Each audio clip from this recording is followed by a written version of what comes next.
सबने रिवाइज कर लिए रिएक्शंस। सो वापस से ऑर्गेनिक पे अपन आते हैं, काफी लंबा गैप हो गया उसका। फर्स्ट जो हाइड्रोकार्बन्स है, आप लोग आगे दोनों, ठीक है, हाइड्रोकार्बन्स है उसमें सबसे पहला अपना अल्कीन्स हुआ था, ठीक है। तो अल्कीन्स का जनरल फॉर्मूला CH2N।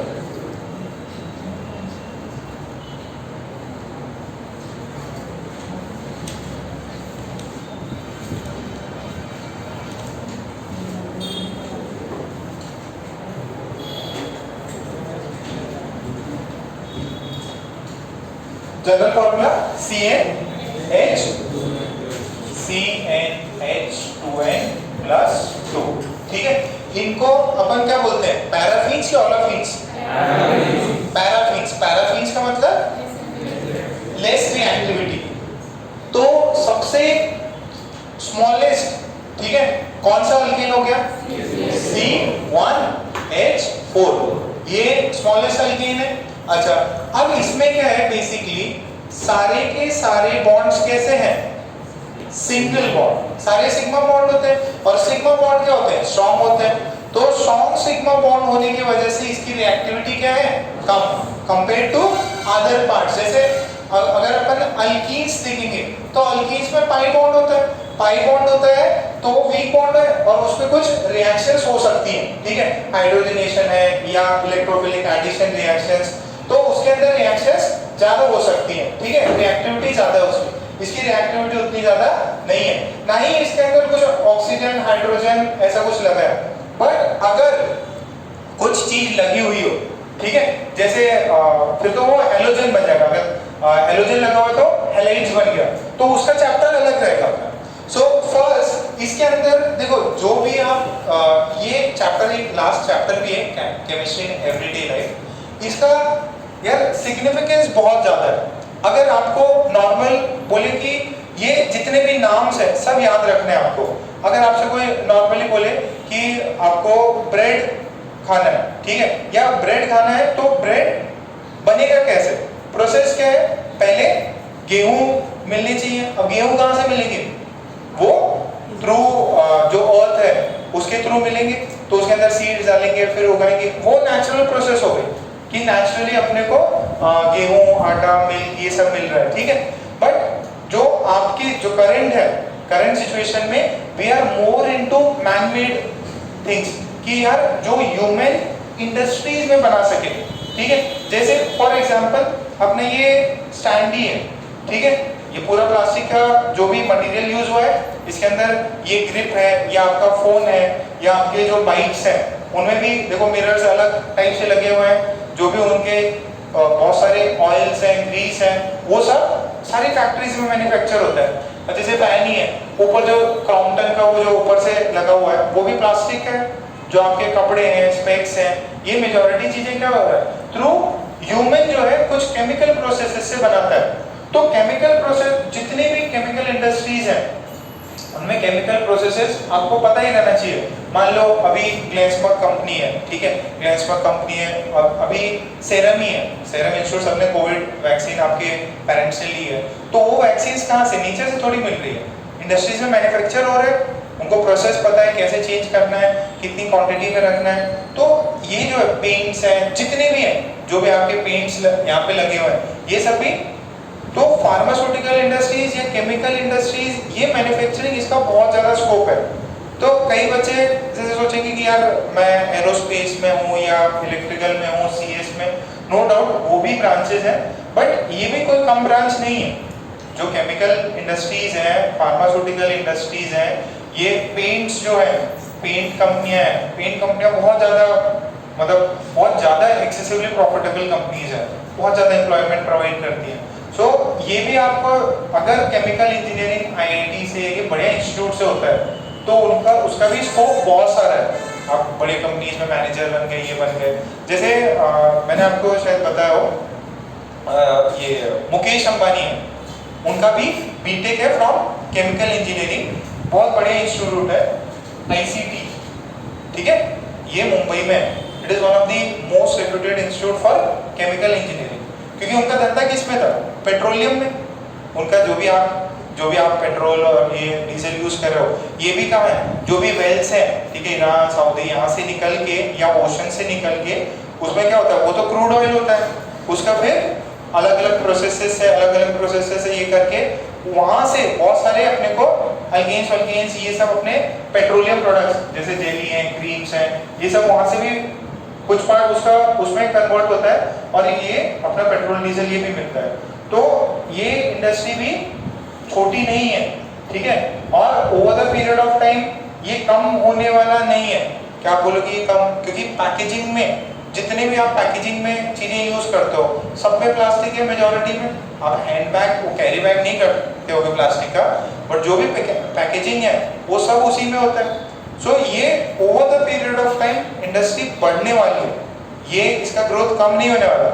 अभी करंट इंडिया में भी अगर आप देखो ना, टॉप 100 जो बिजनेस पर्सन हैं, जो टॉप रिचेस्ट पर्सन हैं, उनमें 20 से 25% दोज बिलोंग टू फार्मास्यूटिकल और केमिकल इंजीनियरिंग बैकग्राउंड, जिनके मतलब उतने बड़े सेटअप्स हैं। जितने भी हैं, सन फार्मेसी है, ये जो सेरम वाला है, और भी हैदराबाद में इतनी सारी कंपनीज हैं, ठीक है।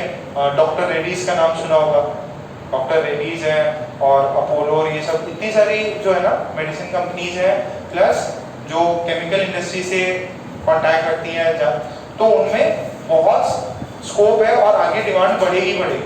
तो ऐसे मत सोचना कि इसको भी अपन क्या, अगर बाई चांस, और सबसे बेस्ट बात बताओ, इसमें पीएचडी बहुत जल्दी होता है कंपेयर टू एरोस्पेस और ये सब में। केमिकल इंजीनियरिंग में पीएचडी जो आईटी वाले बंदे हैं, एक हमारे सीनियर थे, उन्होंने बीटेक करके एमटेक 1 साल में और 2 या 3 इयर्स में पीएचडी निपटा दिया था इसका। मतलब कुछ मॉलिक्यूल्स रिसर्च कर लिए थे उन्होंने, डेवलप करा लिए थे, उनको जल्दी से पीएचडी भी मिल गया कंपेयर टू जो नॉर्मल स्ट्रीम्स ऑफ इंजीनियरिंग है। किसी भी कंपनी है, बड़ी कंपनी, उसमें R&D में चले जाओ, कुछ बढ़िया कुछ पेटेंट बन गया तो फिर लाइफ टाइम का बढ़िया सही चीज़ है, मतलब नहीं मस्त खरीदो, उसको करोड़ों में बेच दो। इसमें 1-2 भी अगर पेटेंट मिल गए और इंडस्ट्री लाइक हो गए, रॉयल्टी मिलती रहेगी। सो ये भी मतलब अगर आप बिजनेस पॉइंट या हाई लेवल पे देखोगे यार, इसमें भी स्कोप है, स्कोप कहीं कम नहीं है, ठीक है। अब पूना वाला तो आपको पता ही है, पूना वाला पता है ना, जो सेरम इंस्टीट्यूट है, सब जगह पे वैक्सीन जा रही है, ठीक। सो चलो वो तो बात, इसको कम मत समझना, इंजीनियरिंग में ये भी बहुत इंपॉर्टेंट है।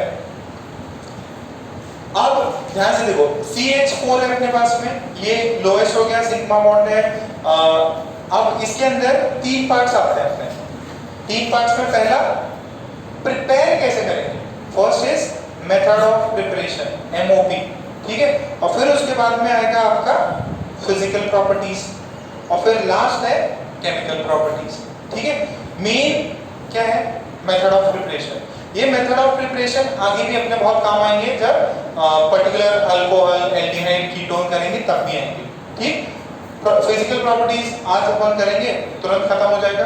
केमिकल प्रॉपर्टीज आज का लेक्चर और एक लेक्चर और लगेगा, तो ये अपना चैप्टर कंप्लीट हो जाएगा, ठीक है। ज्यादा ये याद रखना है, ठीक है। सो प्रिपरेशन मेथड में हमने सबसे पहला, कोई इंडस्ट्री में आपके पास कुछ चीज होगी, उससे आपको अल्केन में कन्वर्ट करना है, तो सबसे पहला होता है आपके पास में RX म्हणजे काय? Alkyl halide. अल्काइल हैलाइड में आप सोडियम डाल दीजिए और ड्राई ईथर, THF क्या होता था? टेट्राहाइड्रोफ्यूरान, या ड्राई ईथर ही है, ठीक है। तो टेट्राहाइड्रोफ्यूरान डालेंगे तो क्या मिलेगा? R, ठीक है। आगे इस, ठीक है, सुनो, अभी इस रिएक्शन का नाम क्या था? वुड्स रिएक्शन, एकदम इंपॉर्टेंट रिएक्शन है, नाम के साथ याद रखना है, दिस इज वुड्स रिएक्शन। एकदम सिंपल है, बहुत सारे प्रॉब्लम्स भी किए थे अपन ने, और उससे पहले मैंने आपको फ्री रेडिकल के मैकेनिज्म और वो सब समझाया था। उसके अंदर फ्री रेडिकल 2 टाइप की रिएक्शन शो करता है, कौन सी? कॉम्बिनेशन एंड डिसप्रोपोर्शनेशन रिएक्शन, ठीक। अच्छा, ये सोडियम डाला, ट्राई ईथर डाला। अच्छा, अगर ऐसा कुछ हो, क्लोरीन हो और सोडियम THF आए, ये अल्काइल हैलाइड्स के लिए था, इसको क्या बोलते हैं? Aryl halides. क्या मिलेगा इससे? 2 Cl, ऐसा कुछ मिलेगा क्या? तो इसका नाम क्या था? ये दूसरे अंकल ने दिया फिटिक रिएक्शन, ठीक है। और एक वुड्स फिटिक भी हो सकता है जब अल्काइल हैलाइड और अराइल हैलाइड कंबाइन करें, ठीक है। सबसे इंपॉर्टेंट कौन सा है? वुड्स। बाकी तो सब सिमिलर रिएक्शंस है। सबसे पहले किसने डिस्कवरी करी थी? वुड्स ने। अच्छा, अगर Rx यहाँ पे क्या डालो? Zn इन ड्राई ईथर, तो एक दूसरे अंकल ने सर्च किया, क्या नाम था? फ्रैंक, ठीक है। अच्छा, अगर यही इसके साथ करा दें,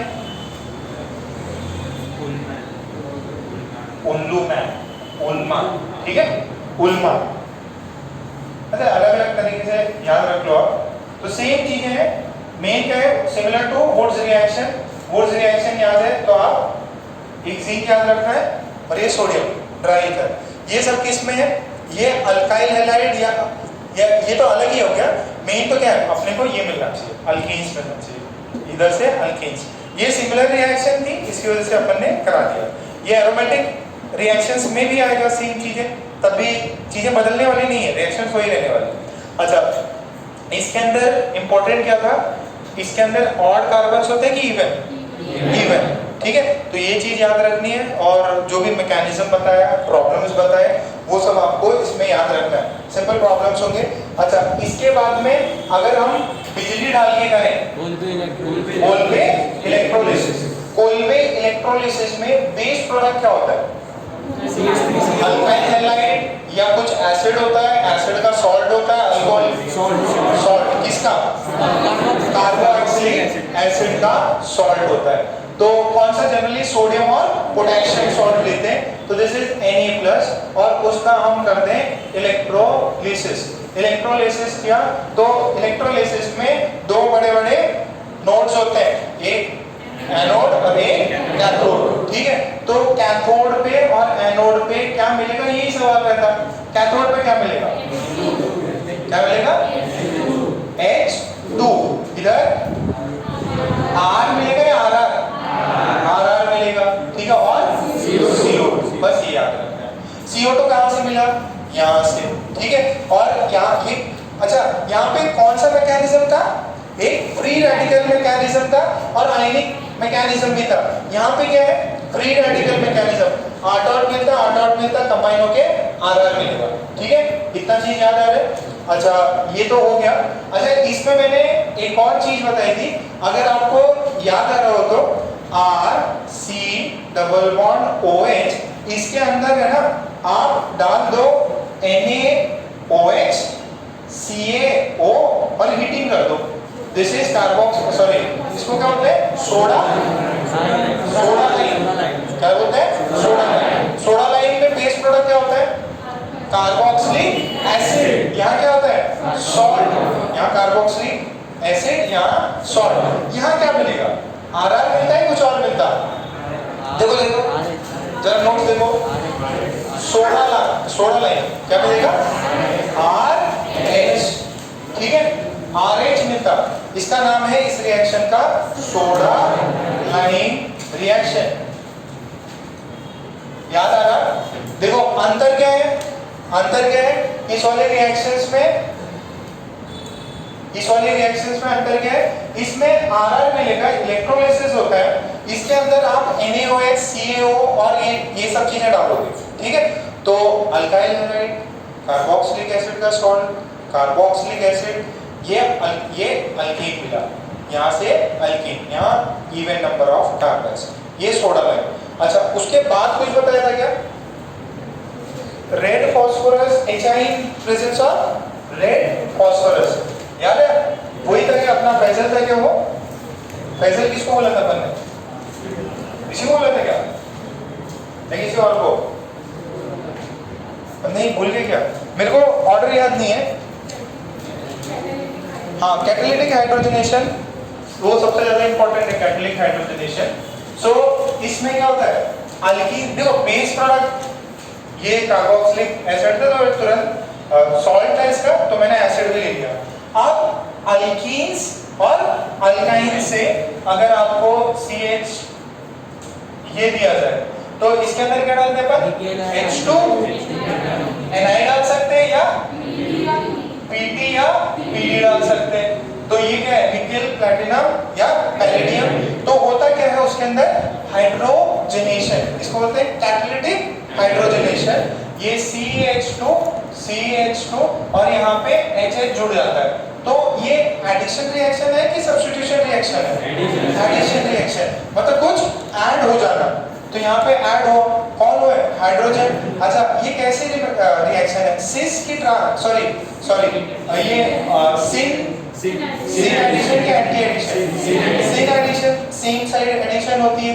तो अगर सिन एडिशन है तो दो फॉर्मूले होते हैं, याद है? बिल्ली, कैट, ठीक है? इसका मतलब क्या होता है? सिस एंटी ट्रियो, ठीक है? और एक क्या होता है? अगर ट्रांस हो तो ट्रांस एंटी, ठीक है?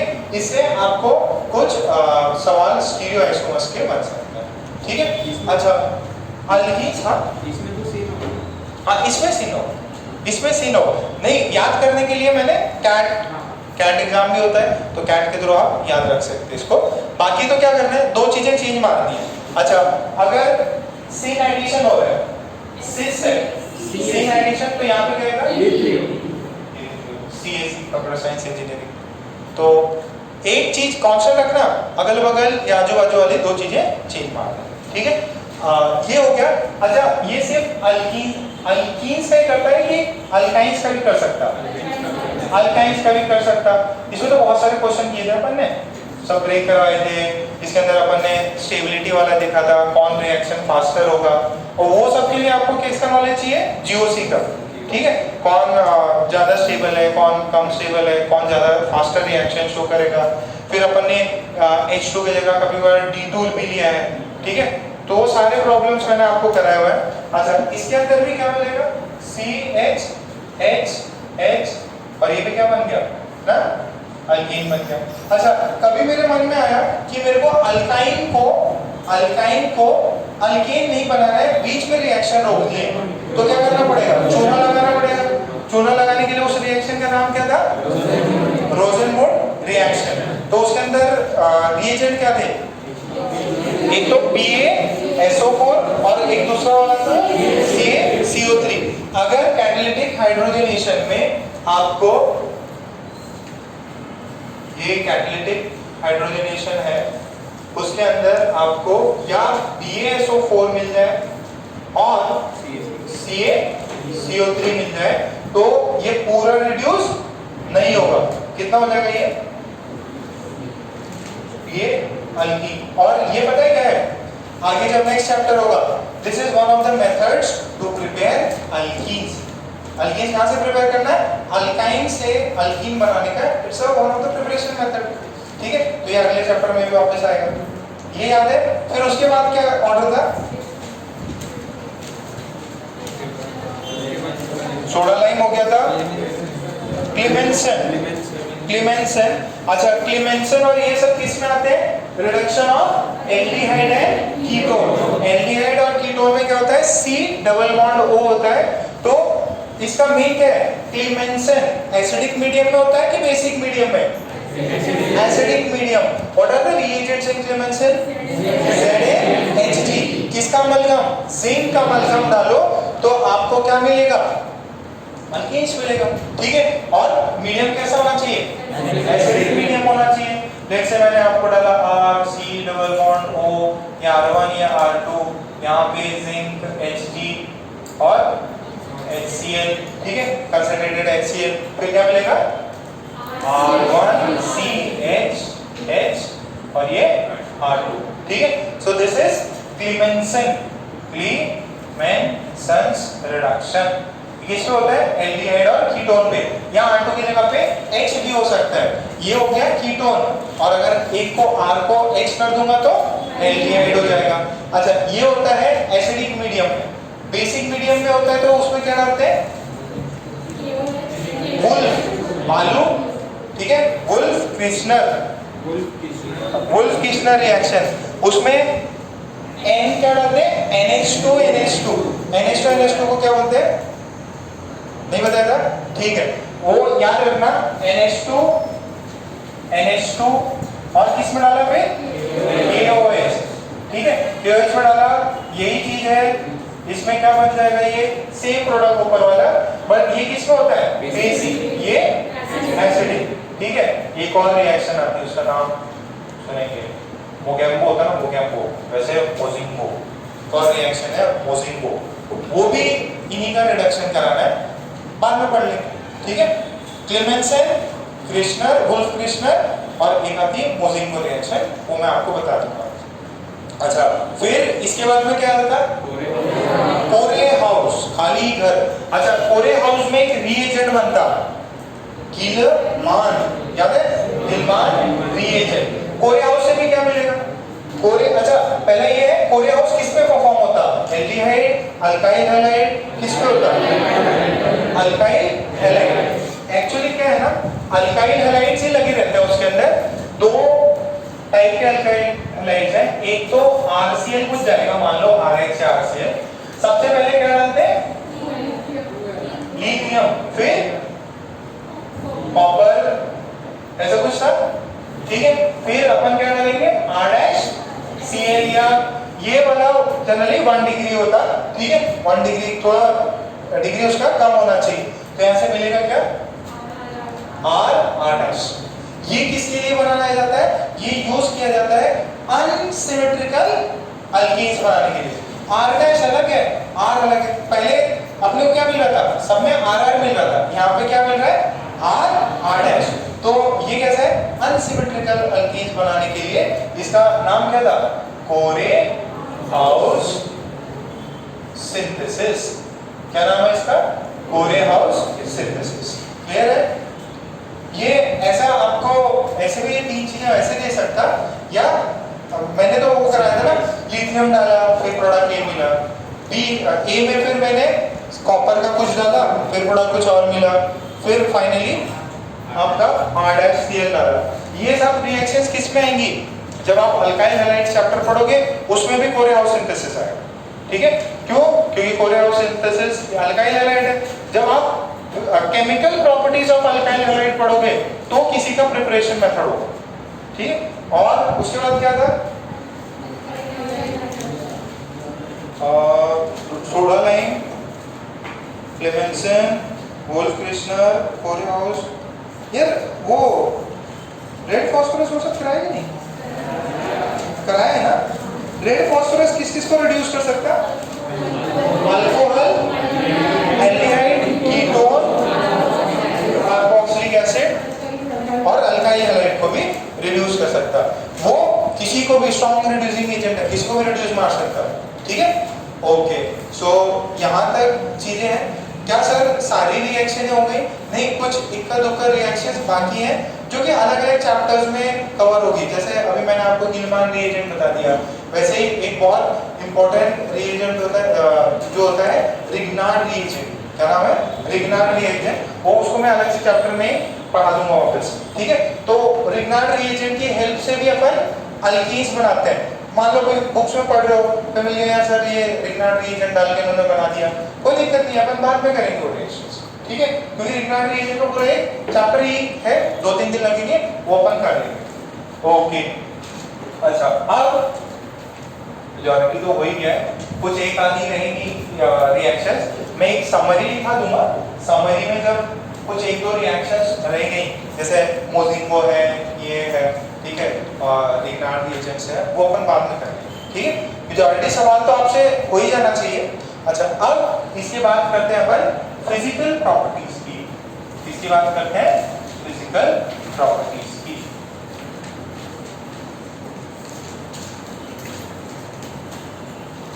फिजिकल प्रॉपर्टीज बात करते हैं इसमें, फिजिकल प्रॉपर्टीज। तो फिजिकल प्रॉपर्टीज में सबसे इंपॉर्टेंट क्या कि उसका फिजिकल स्टेट क्या है? Physical state, physical state. अच्छा, कितने स्टेट होते हैं? आज की डेट डाले ना भाई, बहुत लंबे समय बात कर रहे हो। फिजिकल स्टेट्स कितने होते हैं?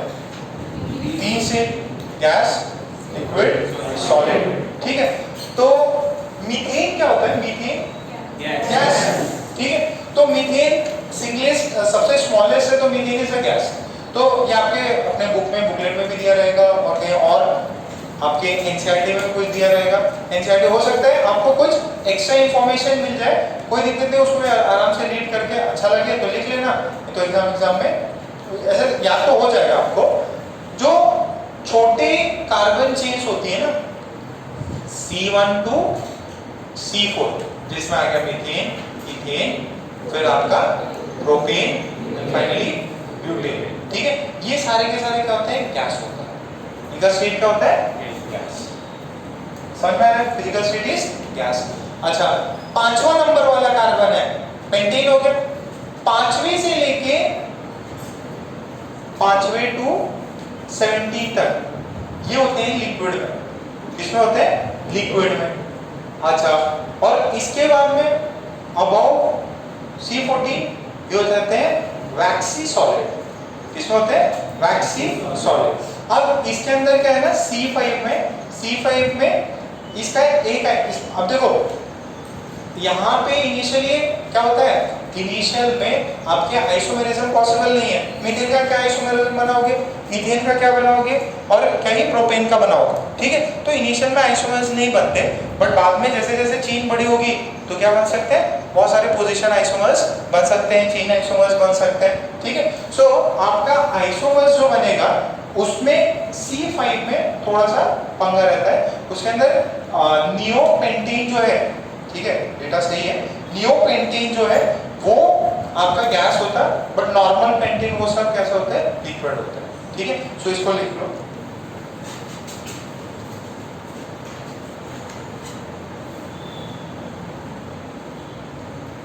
इसमें ये इसमें ऐसा लिख सकते, neopentane is gas but normal pentane and दूसरा वाला कौन सा होता है?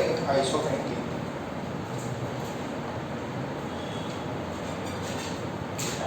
आइसोपेंटीन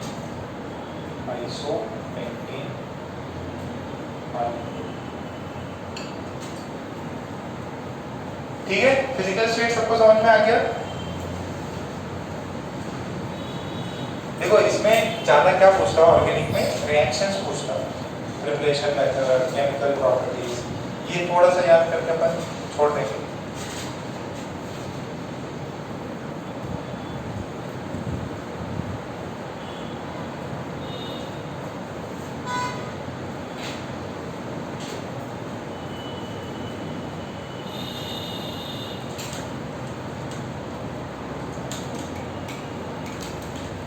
हो गया?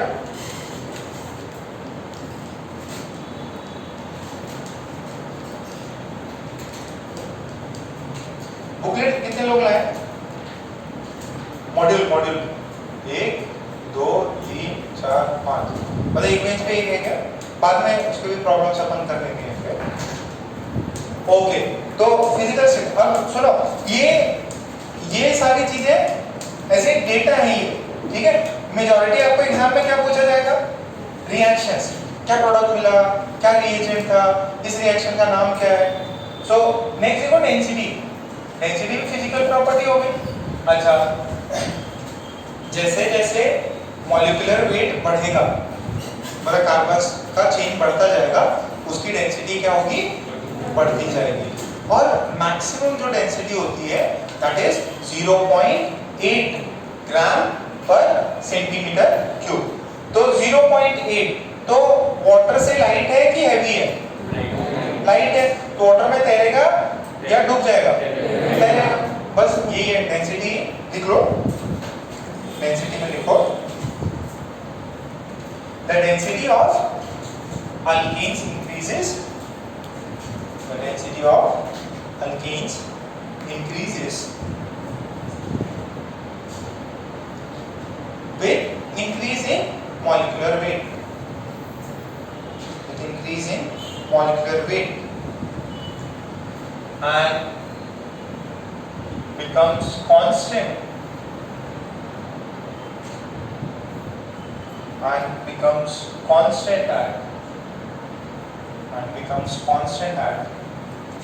0.8 gram per and becomes constant at 0.8 gram per centimeter cube and becomes constant at 0.8 grams per centimeter cube. It is lighter than water. It is lighter than water.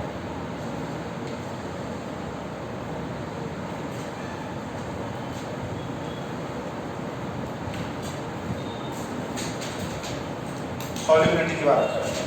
अच्छा ये बताओ अल्केन्स पोलर है कि non polar? Sir polar non polar क्या होता है? Polar याद करो केमिकल बॉन्डिंग में सब कराया है। एक होता है पोलर सब्सटेंस, एक होता है नॉन पोलर। मैंने आपको दिया जैसे HH और एक दिया मैंने HCl। ये वाला पोलर है कि नॉन पोलर है?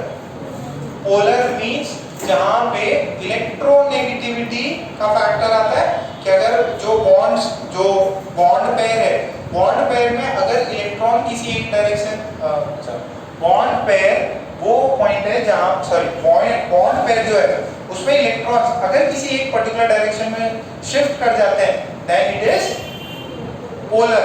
अगर शिफ्ट नहीं करते हैं तो नॉन पोलर। तो H है तो HH में क्या है? दोनों की सेम इलेक्ट्रोनेगेटिविटी बीच में रहेगा, इट्स अ नॉन पोलर। यहाँ पे क्या होगा? पोलर। यहाँ पे ज्यादा है इसकी तरफ आएगा, इसकी तरफ प्लस आएगा तो पोलर हो गया। अगर पोलर है तो ये किसमें सॉल्युबल होगा? पोलर। लाइक डिसॉल्व लाइक, याद है कॉन्सेप्ट बताया था? लाइक डिसॉल्व लाइक, तो पोलर वाले सब्सटेंसेस पोलर में, नॉन पोलर वाले नॉन पोलर में। तो जो अपने अल्केन्स हैं ये कैसे है? जैसे इथेन हो गया, मीथेन हो गया, ये सारे कैसे हैं? दीज आर पोलर कि नॉन पोलर? अच्छा वाटर क्या है? वाटर पोलर है कि नॉन पोलर?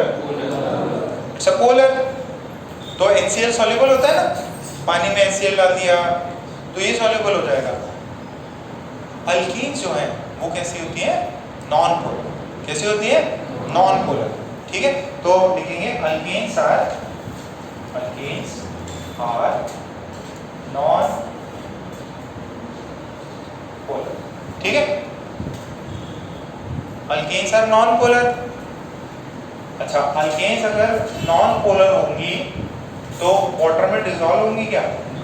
नहीं। तो alkanes are not soluble in water. Why?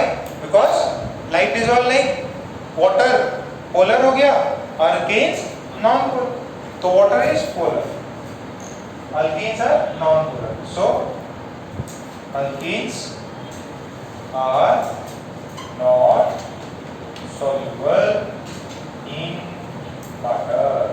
तो फिर भैया किसमें soluble होगा? किसमें soluble होगा? अच्छा ये याद है क्या? मैंने डाइपोल मूवमेंट कराया था। डाइपोल मूवमेंट, उसमें डाइपोल मूवमेंट कैलकुलेट करना था, परसेंटेज आयनिक कैरेक्टर कैलकुलेट किए थे, याद है? सब ऐसी चीजें करी थी हमने केमिकल बॉन्डिंग में। तो उसमें सॉल्युबिलिटी भी देखा था, कौन ज़्यादा सॉल्युबल होगा, कौन इनसॉल्युबल होगा, सारे प्रॉब्लम्स किए हुए हैं। एक बार गो थ्रू करना क्योंकि केमिकल बॉन्डिंग इंपॉर्टेंट है। अच्छा तो फिर ये किसमें सॉल्युबल होगा? It is soluble in non polar solvent, जैसे बेंजीन। ठीक है, क्लोरोफॉर्म, जैसे आपको Cl4 नहीं दिया एंड बेंजीन में सॉल्युबल। क्लियर है क्या? कॉन्सेप्ट समझ में आ रहे हैं? ये सब केमिकल बॉन्डिंग की प्रॉपर्टीज यूज करिए हमने। कुछ चीजें याद रहेंगी आपको, कुछ चीजें नहीं। तो यार रिएक्शंस को जितनी बार लिखोगे, जितनी बार देखोगे उतना ज्यादा बेटर होगा।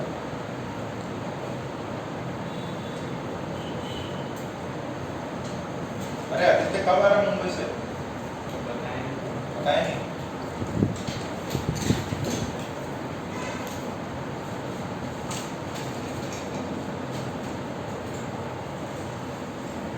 अच्छा नेक्स्ट फिजिकल प्रॉपर्टीज में केमिकल बॉन्डिंग में मैंने बताया था एक फिजिकल प्रॉपर्टीज में आपका वो भी रहता है, मेल्टिंग पॉइंट, बॉइलिंग पॉइंट, याद है? तो boiling point water boil process बताएगा, वाटर बॉयल प्रोसेस ये एक बार प्लीज केमिकल बॉन्डिंग वापस रख लेना। तो फोर्थ है बॉइलिंग पॉइंट, फोर्थ है बॉइलिंग पॉइंट। तो देखो आपको छोटे मोटे कंपैरिजन है, बहुत ज्यादा कंपैरिजन नहीं हो, बाकी तो सिर्फ एक्सपेरिमेंटली कंपेयर करी जा सकती है बहुत सारी चीजें। तो बॉइलिंग पॉइंट जो है वो प्रोपोर्शनल होता है वॉन डेर वाल्स फोर्सेस के, याद है? वॉन डेर वाल्स फोर्सेस, और van der Waals forces directly proportional होता है मॉलिक्यूलर वेट, मॉलिक्यूलर वेट। बस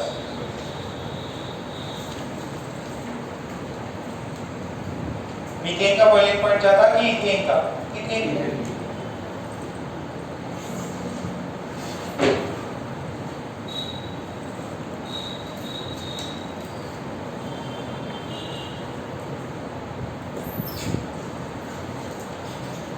ये सुनो, ये मॉलिक्यूलर वेट किसके लिए? नॉर्मल एल्कीन्स होनी चाहिए। अगर मान लो आइसोमर्स हो गए, एक ही एल्कीन से हेक्सेन हो गया, अब एक तो नॉर्मल हेक्सेन हो सकता है और उसके अपन ब्रांचिंग कर सकते हैं, ठीक है? एक ही कराया है मैंने, एक ऐसा है, ठीक है? एक ऐसा दे दिया मैंने और एक ऐसा दे दिया, है तो सेम ही चीज ना, ये भी एल्केन है, ये भी एल्केन है। अब इनका नंबर ऑफ कार्बन सेम हो गया, मॉलिक्यूलर वेट सेम। अब इसमें कैसे करेंगे? देखो बॉइलिंग पॉइंट के लिए सरफेस एरिया ये सब चाहिए, ये क्या हो गया? ये एकदम कम स्पेस में इकट्ठा हो गया, ठीक है? तो जितने ज्यादा आपके साइड चेंज होंगे ना उतना आपको बॉइलिंग पॉइंट कम हो जाएगा, क्योंकि आपको चाहिए एरिया, आपको चाहिए एरिया, ज्यादा एरिया चाहिए, ठीक है? तो अगर आइसोमर्स है और आइसोमर्स, ठीक है, boiling point is proportional number of side chains.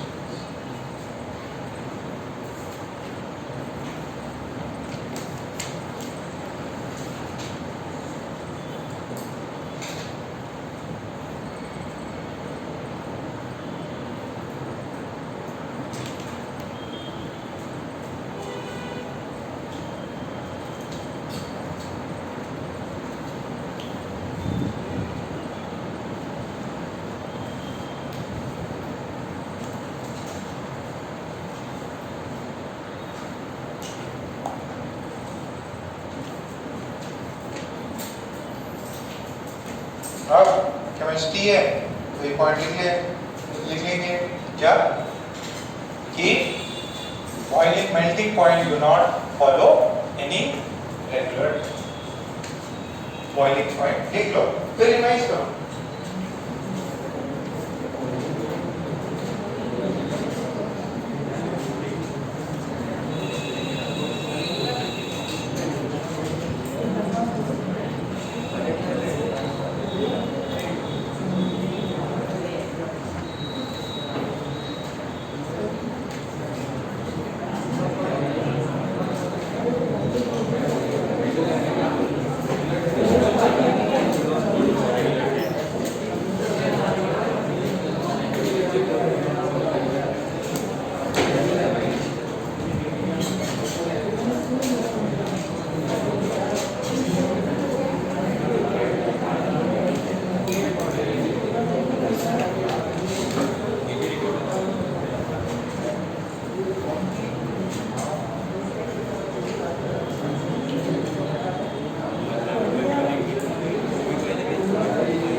Melting point do not follow any regular trend.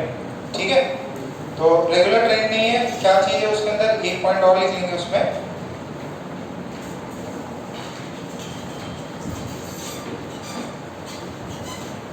the abnormal trend, the abnormal trend is due to the fact, the abnormal trend is due to the fact that alkenes with odd carbon atoms,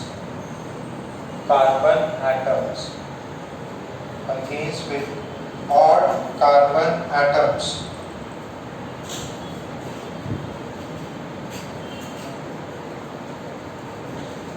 will have, alkenes with odd carbon atoms will have lower melting point,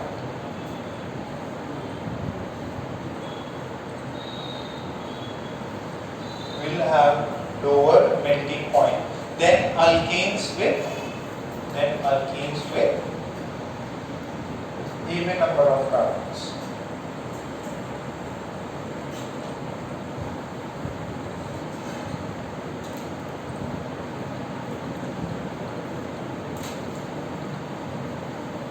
ये देखिए, जैसे इसमें कितने carbon है, 7, इसमें कितने, 6।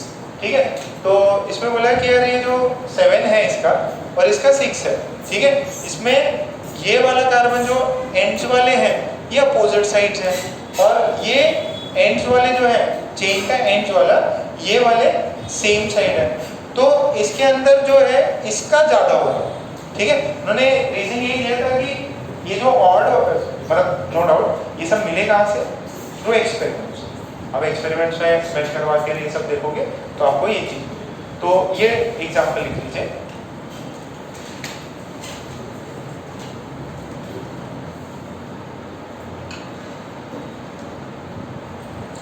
नहीं तो वही होता है ना क्रिस्टल, जो अगर आप सॉलिडिफाई करते हो इनको, ठीक है, सॉलिडिफाई करते हो।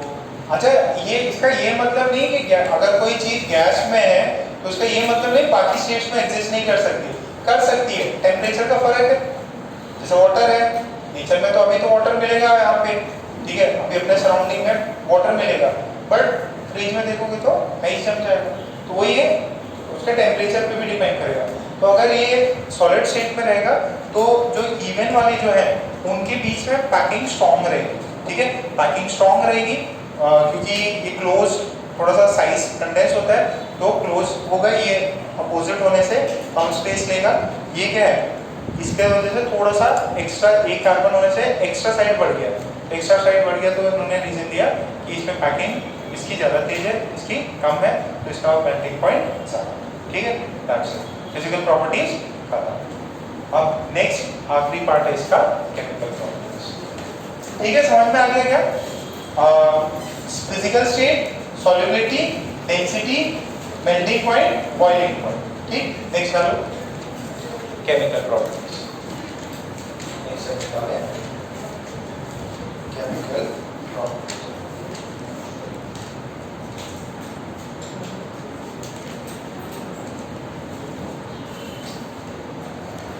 नेक्स्ट है केमिकल प्रॉपर्टीज।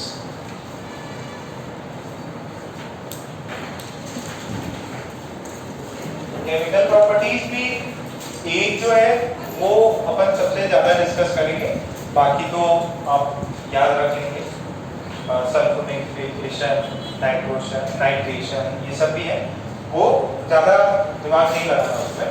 सबसे पहला जो केमिकल प्रॉपर्टी है जो अपने को स्टडी करना है और जो कि बहुत इंपॉर्टेंट है, केमिकल प्रॉपर्टीज। अच्छा, हाइड्रोजनेशन का मतलब क्या होता है? मीनिंग मतलब लेमैन में, हाइड्रोजनेशन, क्या अल्किन से अल्केन बनाना। नहीं, आपको कोई बोले हाइड्रोजनेशन क्या हो गया? हाइड्रोजन का एडिशन करना। सो एक टर्म आया हेलोजनेशन, मीनिंग क्या हो, हाइड्रोजन का एडिशन करना। अच्छा किस पे करना है अभी, चैप्टर कौन सा है, अल्कीन। तो हम ये केमिकल प्रॉपर्टी है सर, बट वो तो नॉन रिएक्टिव थे बेटा। अगर आप कंडीशंस लाओगे चीजों से साथ में फेवरेबल कंडीशन प्रेशर लाओगे तो रिएक्शन होगी, बट कंपैरेटिवली बोला, हाइड्रोकार्बन्स में बोला कंपैरेटिवली अल्कीन्स और अल्काइंस के मुकाबले ये अल्कीन्स कम रिएक्टिव है, क्योंकि सिग्मा बॉन्ड की वजह से वो तो तुरंत रिएक्ट कर जाती है। अच्छा हेलोजनेशन यानी हेलोजन का एडिशन किस पे करना है, अल्कीन्स पे। मेरे पास में RH है, ये मैंने आपको शायद पहले पढ़ा भी रखा है, एक पहले बताया था, और मैंने ये भी बोला था कि हाइड्रोकार्बन में वापस इसको मैं ज्यादा अच्छे से समझाऊंगा। मोनोक्लोरो प्रोडक्ट्स याद है क्या, yes. तो वही वाली चीजें वापस आएंगे। तो RH अल्कीन, इसमें मैंने डाला X2 और डाली रोशनी, ठीक है, रोशनी मींस लाइट। ये क्या है H2, इसका मतलब H2 मतलब लाइट, इट्स एनर्जी, फोटोन, एक फोटोन डाला, फोटोन में क्या होता है, it's an packet of energy, तो मैंने लाइट डाला।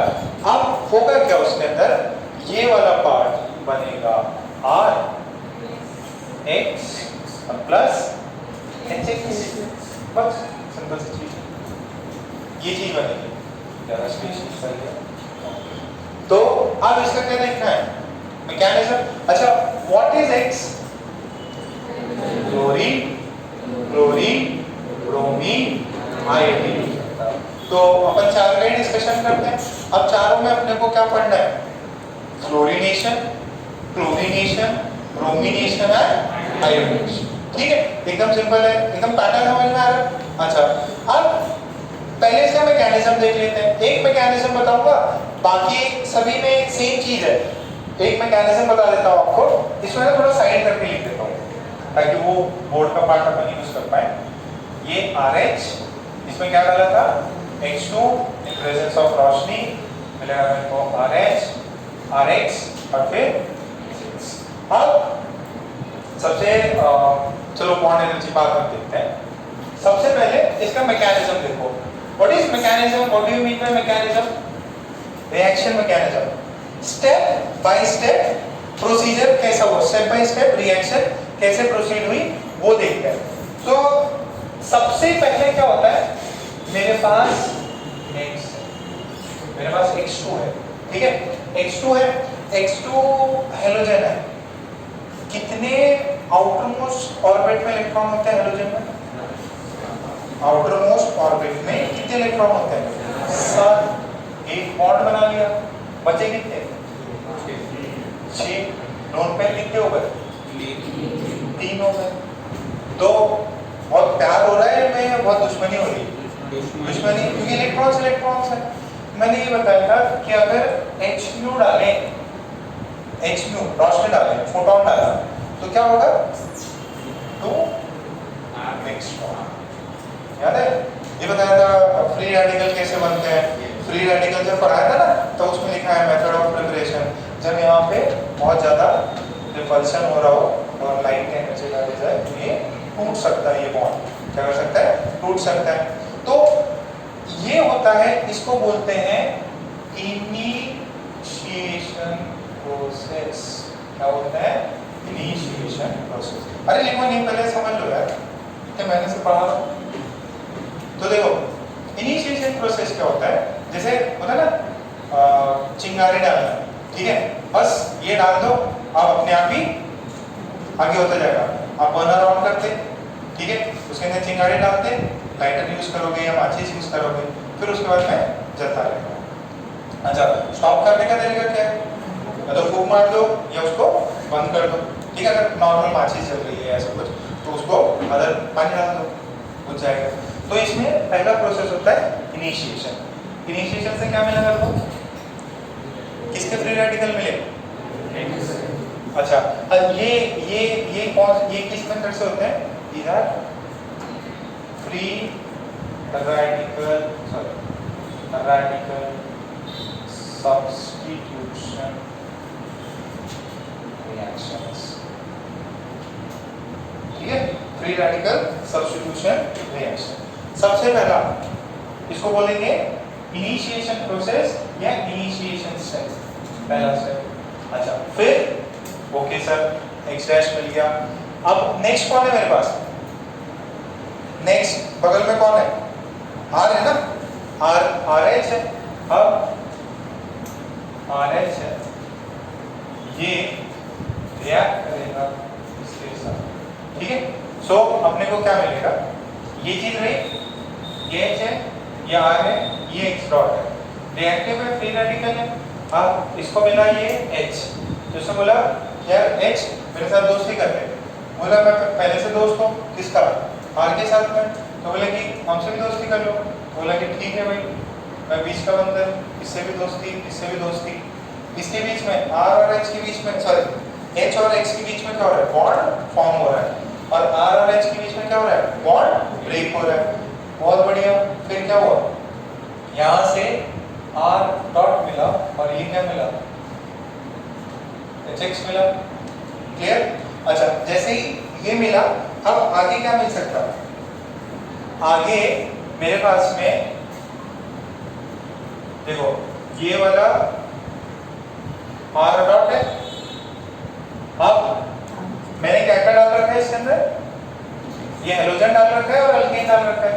अब अल्केन का R डॉट मिला और मेरे पास में पहले से ये है। अब ये फ्री रेडिकल है, तो इसने क्या किया? इसका अटैक किया।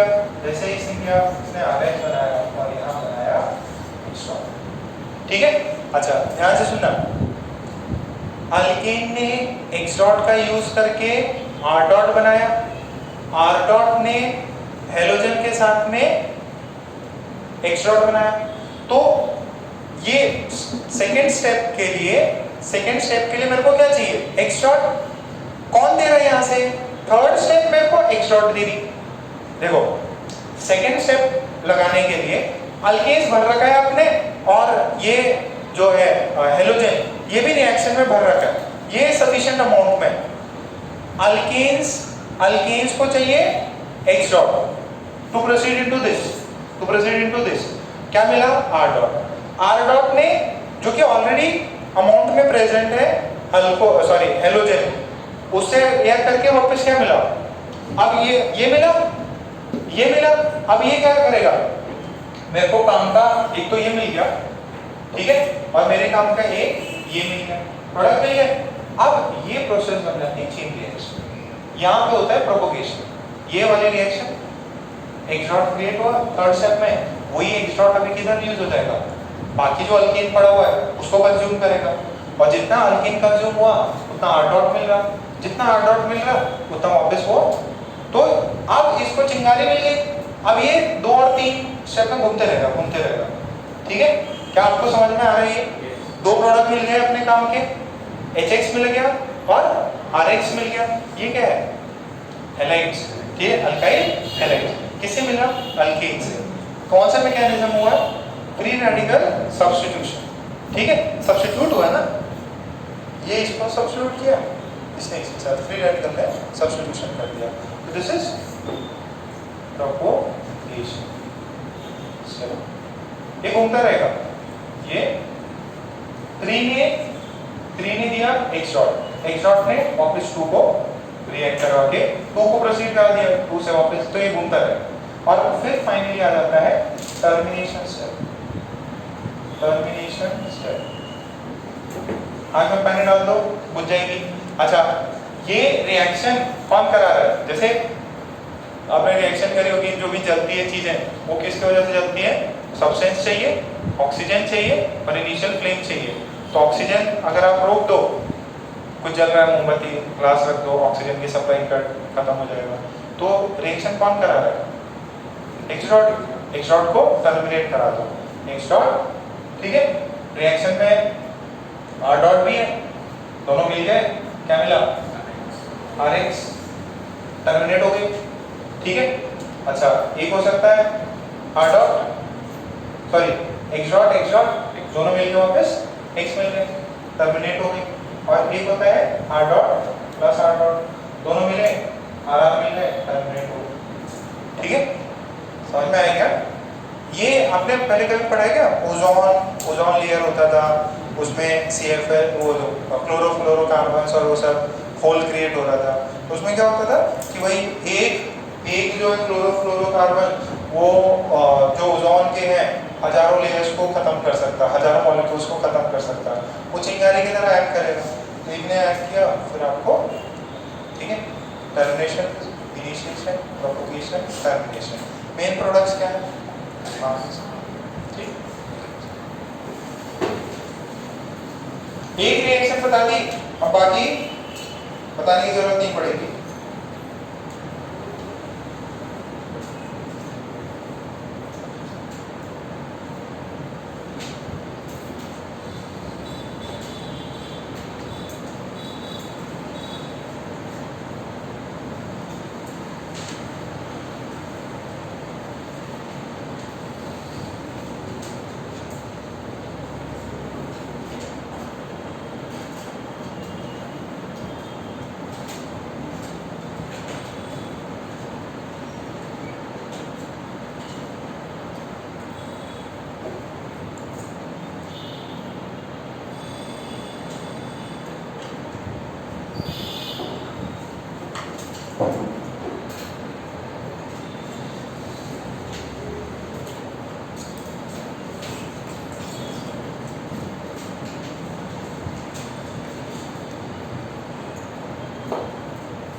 कैमरा चल रहा है ना?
कौन लिख रहा है अभी? कुंज लिख रहा है? कुछ सॉरी।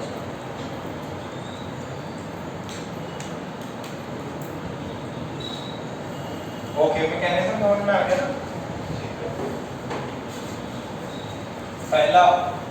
पहले ये जरा देख लेते हैं, बॉन्ड एनर्जी कंपेयर कर लेते हैं। बॉन्ड एनर्जी आपके पास है HF, Cl, HBr और HI। बताइए सबसे ज्यादा बॉन्ड एनर्जी किसकी? याद करो पुराने दिन। HF की सबसे ज्यादा बॉन्ड एनर्जी। एक तो यार साइज से भी कंपेयर कर सकते हो कि ये 1s है, ये वाला 2p ओवरलैपिंग जो भी होगी, इसमें 3p होगी, इसमें 4p और इसकी 5। साइज बढ़ते जाएगा।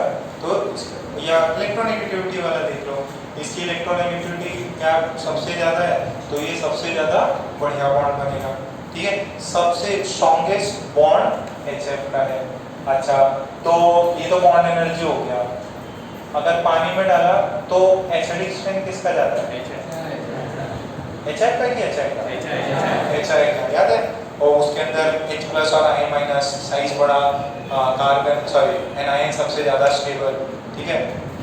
जितना बड़ा और उस पर नेगेटिव है तो साइज डाउन द ग्रुप क्या होता है? साइज इंक्रीज होता है, डिक्रीज, और अलोंग द पीरियड डिक्रीज होता है, जनरल ट्रेंड। फिर जो भी है एक्सेप्शंस याद है पीरियोडिक प्रॉपर्टीज में, कुछ नाइट्रोजन और ये सब के होते थे, है ना, हाफ फील्ड, फुल्ली फील्ड, तो ये सब आपको थोड़ा बहुत याद रखना, आयनाइजेशन एनर्जी के थे। सो केमिकल बॉन्डिंग एक बार वापस अच्छे से पढ़ लेना, ठीक है? सो यहाँ पे एसिडिक स्ट्रेंथ में सबसे ज़्यादा एसिडिक कौन? HF से ज़्यादा बढ़िया CH, क्यों? क्योंकि बॉन्ड इजीली टूट जाएगा। ये फिर HBr, फिर तो सबसे ज़्यादा स्ट्रॉन्ग बॉन्ड ये, ठीक? तो उसमें पहला रेडी कर लें, फ्लोरीनेशन। सबसे पहले फ्लोरीनेशन,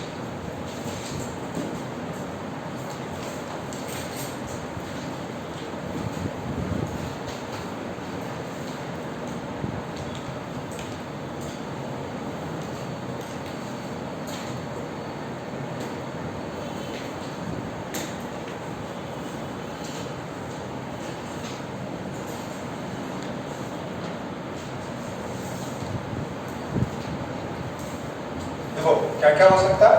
फ्लोरीनेशन, क्लोरीनेशन, ब्रोमीनेशन, हाइड्रेशन, 4 होते हैं। 4 में से 2 एकदम काम की नहीं है, सिर्फ 2 काम के हैं। और कौन सा काम का नहीं है? ये वाला। Chlorination it is highly exothermic, क्या है ये? हाईली एक्सोथर्मिक, अनकंट्रोलेबल,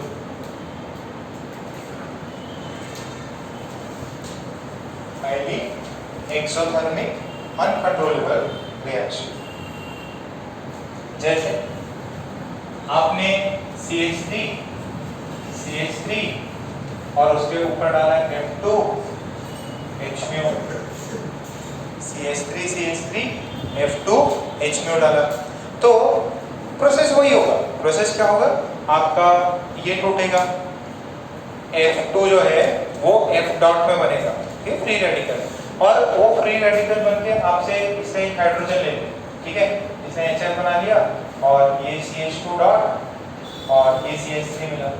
अब ये जो है ये बहुत स्टेबल है, एक्सोथर्मिक रिएक्शन है। कैसा है? बहुत ज्यादा एनर्जी रिलीज हुई, अब ये एनर्जी जो भी रिलीज हुई ना, बेसिकली प्रोसेस इसके जो भी हाइड्रोजन है, जो बाकी का फ्लोरीन है, जो एक और F' मिला, एक और F' जो भी मिला, उसने भी इसका हाइड्रोजन छीन लिया, ठीक है? उसने भी हाइड्रोजन छीन लिया और HF बना लिया, क्योंकि HF बनने में फायदा हो रहा है।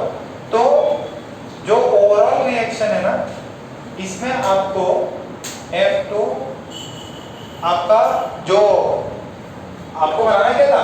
RH बनाना था। RH से RH बनाना आपका टारगेट था। यहाँ पे होता ही नहीं है, ये इतना ज्यादा एक्सोथर्मिक है, अनकंट्रोलेबल रिएक्शन है कि ये जो भी कार्बन है, ये हाइड्रोजन क्या है?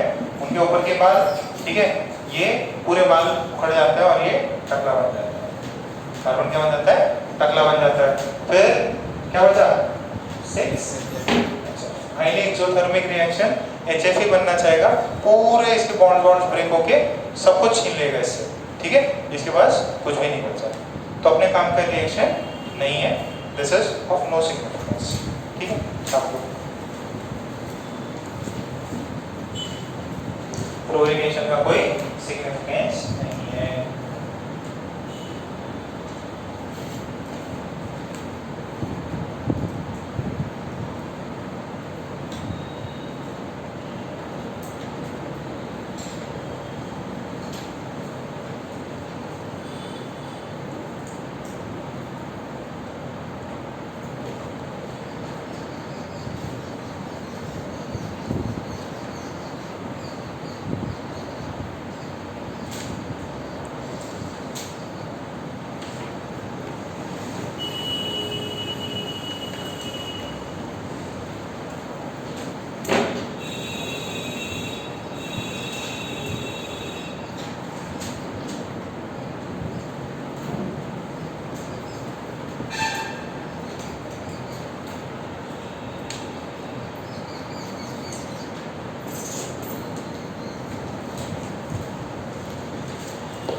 कार्बन से कार्बन बचा।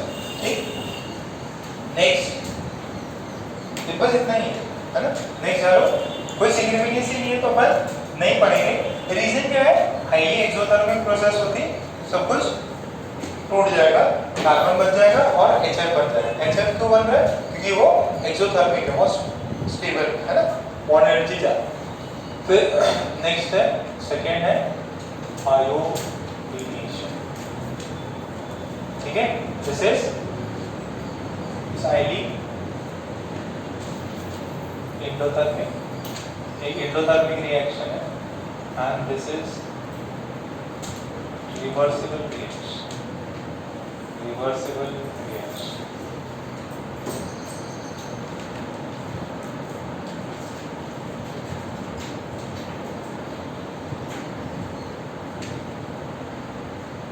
RH, ठीक है, RH है और आपने इस पे डाल दिया I2। ठीक, अब बनेगा वैसा। अब क्या होता है, ये जो पार्ट है, ये HI जो है, ये तुरंत इसे रिएक्ट करके वापस RH बना। ये कैसी रिएक्शन है, रिवर्सिबल रिएक्शन हो रहा है। आगे बना तुरंत पीछे रिड्यूस करके वापस ये फॉर्म में बन गया। ये गई थी आगे रिएक्शन, बट तुरंत HI ने RI के साथ में रिएक्शन करा और RH और I2 बना दिया। अब बेसिकली क्या है, इट्स एक्टिंग लाइक अ कैसा, ऑक्सीडाइजिंग एजेंट या रिड्यूसिंग एजेंट, नहीं पता। चलो ठीक है, आपने पढ़ा होगा रेडॉक्स में, कुछ नहीं पढ़ा, ठीक है, कोई दिक्कत नहीं। बस आपको इतना याद रखना है कि HI जो है, HI जो बना वो वापस से RI के साथ रिवर्सिबल रिएक्शन शो करके, और कुछ फायदा ही नहीं हुआ तो अपन इस रिएक्शन को करने में कोई लाभ नहीं है, इसका भी कोई सिग्निफिकेंस नहीं है। तो फिर सर किसको पढ़ेंगे, दो ही चीज, क्लोरीनेशन एंड ब्रोमिनेशन। क्लोरीनेशन मैंने आपको पहले पढ़ाया, ठीक है, तो इसमें भी लिख लीजिए।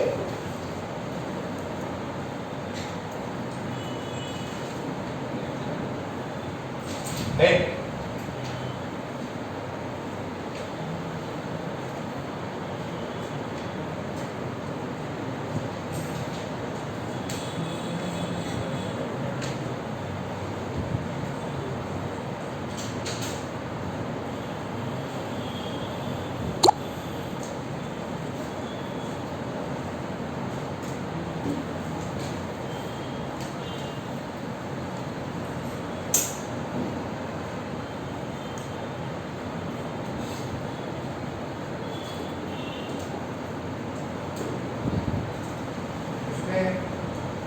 पॉइंट लिख लीजिए।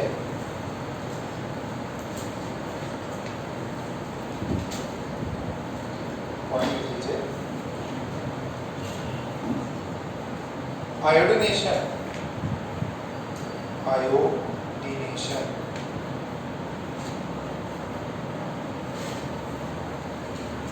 is a reversible reaction, is a reversible reaction, is a reversible reaction, and HI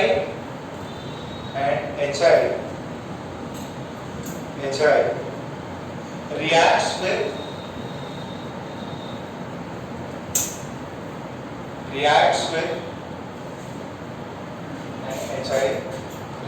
with RI to again form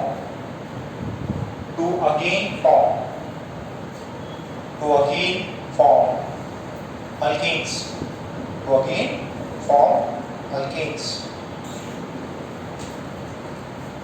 RI is a powerful reducing agent.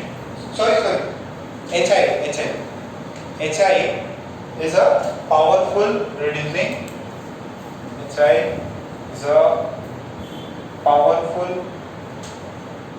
reducing agent. HI is a powerful agent. अच्छा है, is a powerful reducing agent. फिर लिखे एक और point लिख लीजिए, we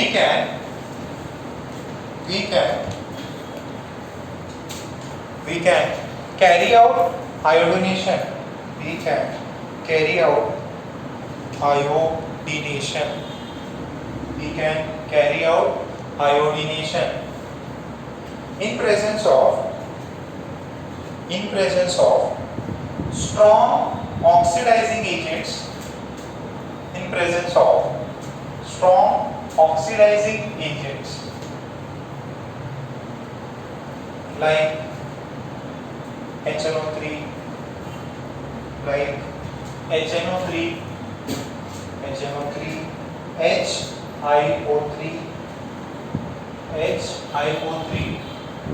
which will destroy the reducing agent, HI.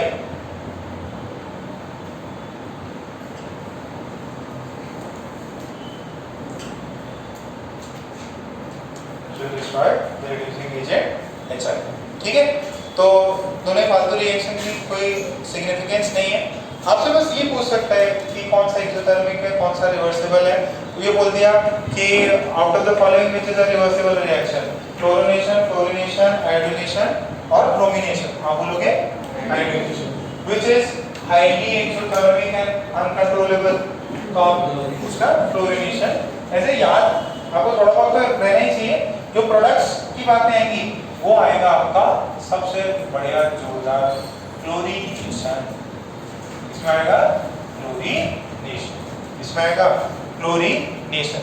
अब chlorination की बात करते हैं तो फंडा एकदम सिंपल है, क्लोरीन ऐड हो जाएगा। ठीक है, ये रिएक्शंस डीएक्सोथर्मिक है बट कंट्रोल में।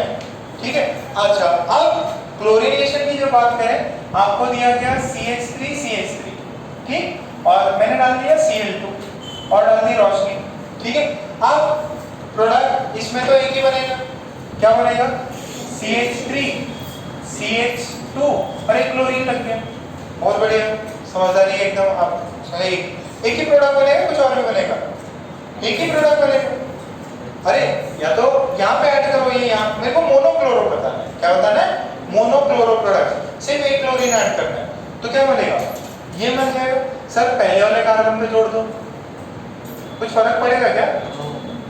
अरे नहीं पड़ेगा। 1 2 1 2 सेम ही प्रोडक्ट है, दीज आर आइडेंटिकल, तो इसमें कोई भी फर्क नहीं पड़ेगा। अच्छा, ये कार्बन कितना डिग्री का है? 1 डिग्री का, 2 डिग्री, 3 डिग्री? 1 डिग्री। क्यों? कितने कार्बन से आते हैं? एक। ये वाला कार्बन, तो सारे हाइड्रोजन कितने हैं? 1 डिग्री हाइड्रोजन, और टोटल कितने हाइड्रोजन है? 6। ठीक है, इनमें कोई भी 6 हाइड्रोजन पे कोई भी जा सकता है। ठीक है, तो this is monochloro products, this is chlorination. क्या है ये प्रोसेस? क्लोरीनेशन। एक H हटेगा और अच्छा, और उसके अलावा क्या बन जाएगा? एक H बना, एक H निकला और HCl। ठीक, अच्छा अब समस्या यहाँ है, CH3 CH2 CH3 और Cl2H। बताओ, ये कार्बन 1 डिग्री की 2 डिग्री? 1 डिग्री। बगल वाला ये इससे भी जुड़ा हुआ है, इससे भी जुड़ा है, 2 कार्बन से जुड़ा हुआ है, दिस इज 2 डिग्री कार्बन। ये वाला 1 डिग्री कार्बन। बहुत बढ़िया। अब कितने प्रोडक्ट्स बनेंगे? एक की 2 बनेंगे। सर 3 भी तो बन सकते हैं, 3 बन सकते हैं। देखो जरा, ए प्रोडक्ट बनाया मैंने, CH2 Cl CH2 CH3। ठीक, दूसरा बनाया CH3 CH Cl और CH3, ये B हो गया। फिर एक C हो गया, CH3 CH2। सर यहाँ जोड़ दो, यहाँ क्या A और C सेम ही है? Yes, A and C are same. तो टोटल कितने प्रोडक्ट, डिफरेंट प्रोडक्ट्स मिले? 2 डिफरेंट। ठीक है, A and C are identical. अब सवाल ये आएगा, सर किस हाइड्रोजन को निकाले हो? यहाँ पे तो सारे के सारे 1 डिग्री थे, अब 2 डिग्री हाइड्रोजन भी और 1 डिग्री भी। अब देखो ये 1 डिग्री, ये 2 डिग्री, 1 डिग्री के 2 है। अब 1 डिग्री वालों का नंबर ज्यादा है। 1 डिग्री के टोटल कितने हाइड्रोजन हो गए? 6। 2 डिग्री के कितने? 2। अच्छा, फ्री रेडिकल की स्टेबिलिटी अगर आपको पता हो तो कौन सी फ्री रेडिकल ज्यादा स्टेबल? 1 डिग्री, 2 डिग्री की 3 डिग्री?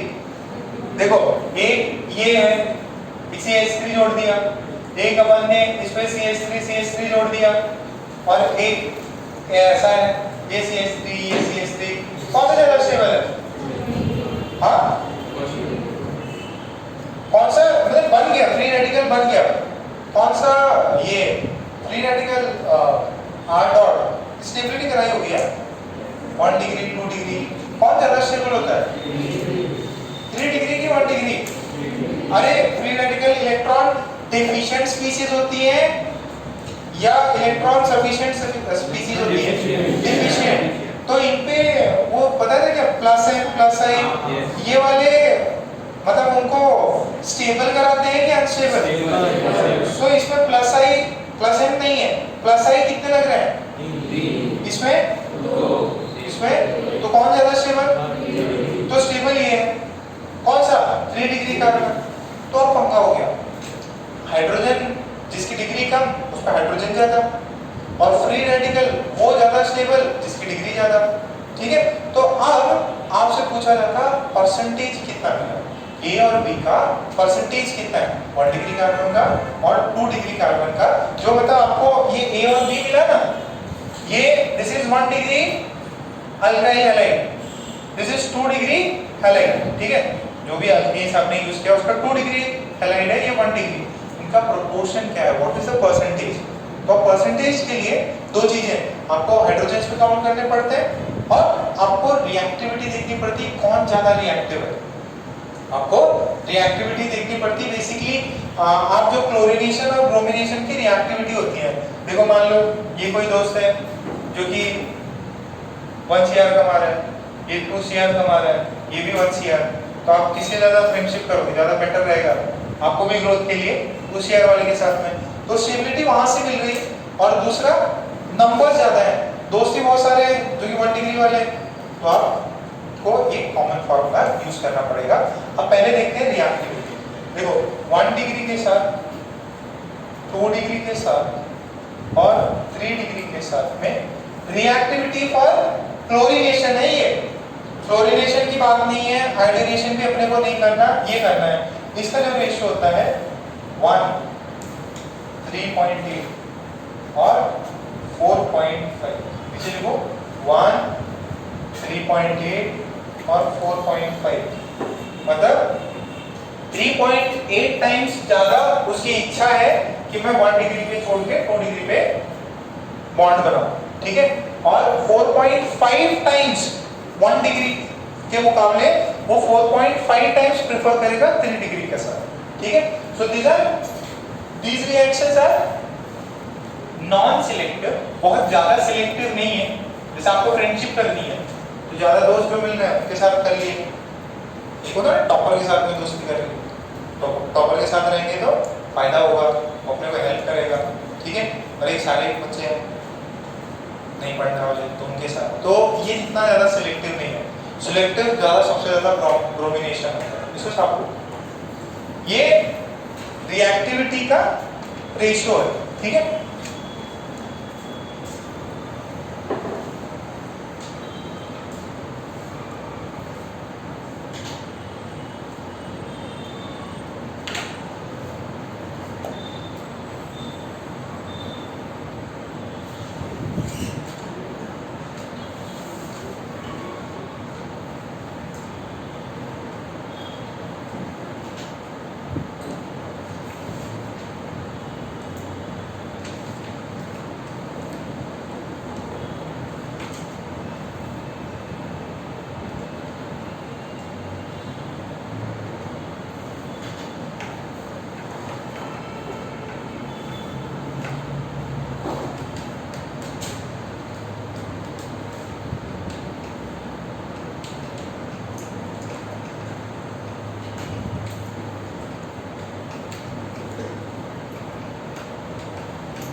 ये इसको है ना 4.5 ही लेना है ना, एक तो 5 भी लिखा रहता, अभी आपको 4.5 ही लेना है।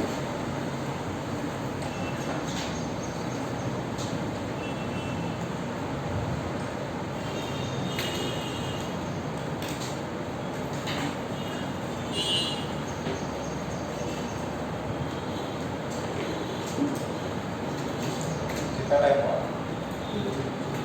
5-10 मिनट और हो।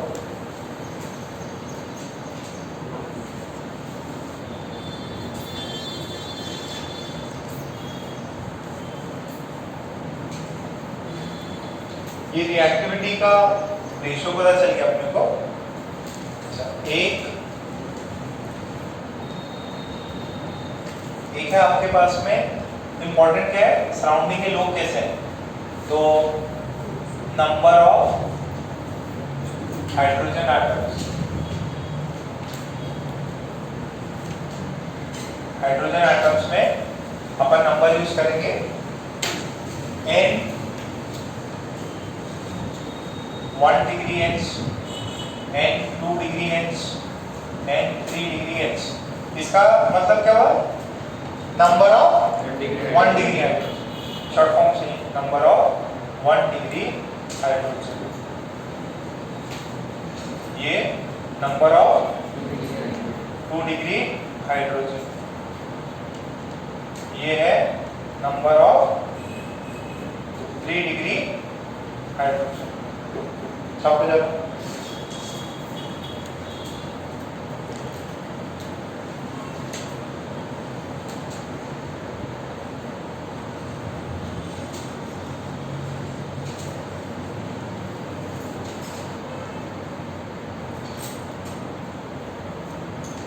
प्याज को थोड़ा मैश वाले को थोड़ा खिला पिला के थोड़ा सेटिंग कर लो, थोड़ा सा ऐसा नहीं चाहिए तो निकल जाओ, 5 मिनट का रिकॉर्डिंग देख लेना।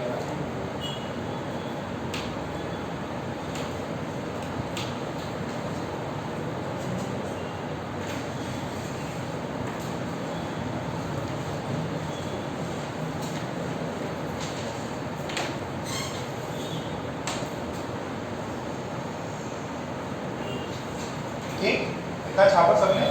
अब बात करें अपन परसेंटेज,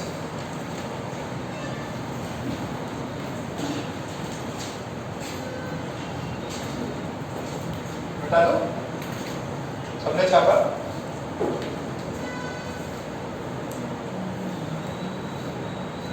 फर्स्ट परसेंटेज ऑफ, आपको पूछे 1 डिग्री हैलाइड कितना बना, तो एकदम सिंपल है, number of 1 degree H into reactivity of 1 degree, ठीक है, upon 1 degree H into R1, ठीक है, plus n 2 degree H into R2, ये किसकी 2 डिग्री हैलाइड। देखो 2 डिग्री हाइड्रोजन कहाँ से मिलेंगे, 2 डिग्री हैलाइड से, फिर n 3 डिग्री हैलाइड और ये R3। समझ में आया क्या, फॉर्मूला इजी है।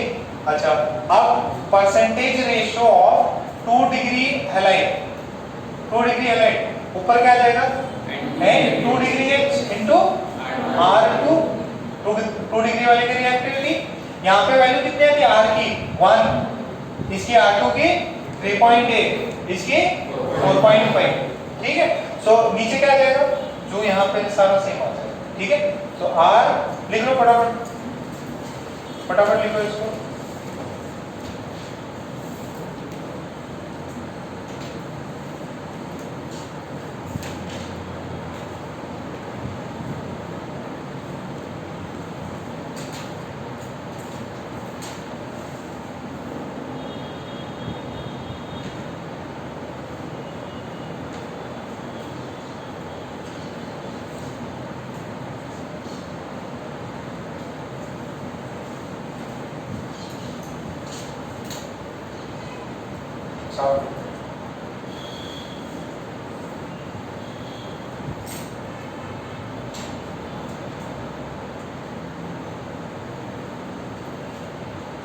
अरे सॉरी एक चीज तो भूल गया मैं, किंतु 100 परसेंटेज निकालना है ना, तो फ्रैक्शन आ जाता, इनटू 100 भी करना है, इनटू 100 करना है, सॉरी मैं भूल गया।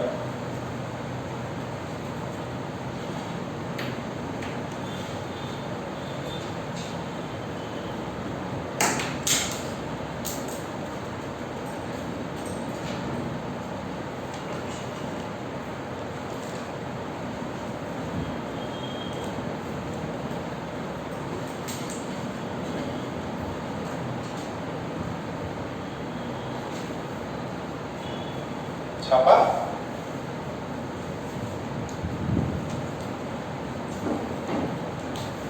बता दो ना, सेम चीज है, फॉर्मूला तो रट ही गया होगा, नंबर, रिएक्टिविटी और नीचे तो सबका एडिशन करना है। ओके, अब जो हमने प्रॉब्लम किया था थोड़ी देर पहले, CH3 CH2 CH3, यहाँ पे मैंने क्लोरीन H क्यों डाला, तो दो बने, एक A मिला CH2Cl। अब आपको इसका परसेंटेज बताना है, what is the percentage of A, what is the percentage of B। सबसे पहला तरीका क्या है बेटा, सबसे पहले क्या फाइंड करो, सबसे पहले number of, sorry 1 degree hydrogen है, नंबर ऑफ, तो N 1 डिग्री H कितने हैं, 3, नंबर ऑफ 2 डिग्री H कितने हैं, 2, NH पता है 3 डिग्री है क्या, 3 डिग्री कितने हो गए, 0, तो थर्ड टर्म वाली तो होगी नहीं, 3 डिग्री कोई हैलाइड ही नहीं बनेगा, सिर्फ जो भी 100% है वो इन दो में डिवाइड होगा। निकालो जरा पहला परसेंटेज ऑफ 1 डिग्री हैलाइड, कितना होगा 1 डिग्री हैलाइड का percentage, N 1 degree H into R 1 degree upon N 1 degree H R 1 degree plus N 2H R 2, ये कितने 6, रिएक्टिविटी 1, नीचे 6 प्लस 2, रिएक्टिविटी 3.8 into 100, कितना हुआ ये 6 अपॉन, दिस इज 7.6, नीचे 13.6 into 100, निकालो कैल्सी निकालो, कितना है, ये छोड़ दो, ठीक है, कैल्सी है तो कैल्सी निकाल लो, फिर फोन में होगा। अच्छा, अब उसके लिए कितना निकालना है, परसेंटेज ऑफ 2 डिग्री, फॉर्मूला लगाने की जरूरत है क्या, नहीं, 100 माइनस इसका जो परसेंटेज है, दो ही तो है, अरे हार्ड पड़ रहा है ये, नहीं ना,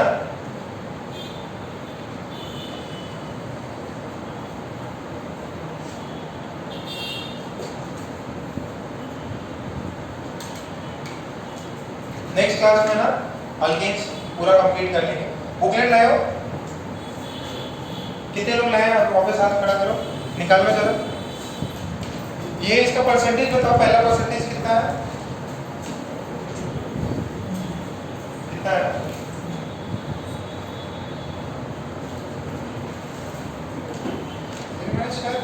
कराया कितना, क्लास में बोला होगा आपको ये,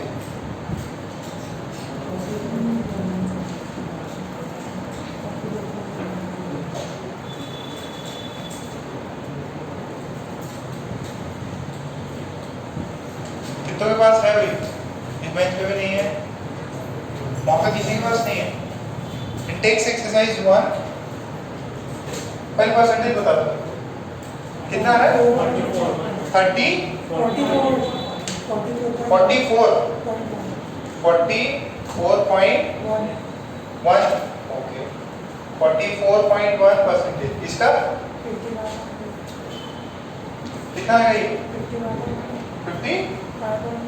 55.9, किसका परसेंटेज ज्यादा है, 2 डिग्री, जिसके नंबर भी कम थे, नंबर उसके सिर्फ 2 ही हाइड्रोजन थे, फिर भी परसेंटेज इसका ज्यादा है, ठीक है, ये परसेंटेज पे सवाल आ सकता है, कितने प्रोडक्ट्स बने उस पे सवाल आ सकता है। आप इंटेक्स एक्सरसाइज